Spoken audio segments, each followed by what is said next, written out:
আসসালামু আলাইকুম গাইস, আশা করছি সকলে ভালো আছেন। অ্যান্ড আজকে আমি আপনাদের কয়েকটা কথা বলতে আসছি। অ্যান্ড এই গত 2 দিন আগে তো দেশ স্বাধীন হলো, বাট দেশ স্বাধীন হওয়া সত্ত্বেও স্বাধীন নয়, অনেক ধ্বংসাবশেষ হয়েছে। অ্যান্ড এগুলো ঠিক করার জন্য তো কোনো নাই, ট্রাফিক পুলিশ নেই, মানে রাস্তাঘাট ঠিক করার জন্য, আইন টাইন ঠিক করার জন্য তো কোনো ট্রাফিক পুলিশ নেই।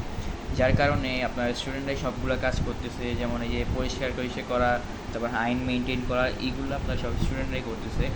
তো আমি এই বলতে চাচ্ছি যে যাদের এলাকায় আছেন, সবাই প্লিজ একটু সবার মানে আইনটা মেনটেন করার চলার করবেন, চেষ্টা করবেন। যেমন আজকে হচ্ছে জিগাতলায় 2টা অ্যাক্সিডেন্ট হয়েছে, জাস্ট রিক্সাগুলো রং সাইড দিয়ে যাওয়ার কারণে। রিক্সাগুলো রং সাইড দিয়ে যাওয়ার কারণে 2টা অ্যাক্সিডেন্ট হয়েছে। প্রথমত আমি অ্যাক্সিডেন্ট করছি, অ্যান্ড দ্বিতীয়ত একটা স্কুটি অ্যাক্সিডেন্ট করছে।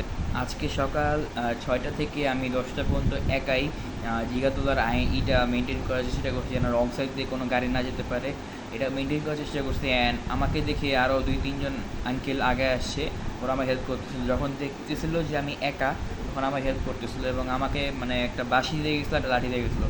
আমাদের বলতেছে যে বাইরে বেড়া এই করতে, মানে সোজা করতে দিকে। আমি বলছি না ভাইয়া, মানে এসব কোনো দরকার নেই, মানে বুঝায় বলেন, বুঝায় বললেই ভালো মতো ঘুরায় যাবে। এরকম কোনো বকাবকি দরকার নেই, কোনো মারামারি দরকার নেই, বুঝায় বলেন ওরা সুন্দর মতো কথা শুনবে। তো এভাবে আমি আজকে মানে জিগাতলার মেনটেন করার চেষ্টা করছি, আইনটা মেনটেন করার চেষ্টা করছি।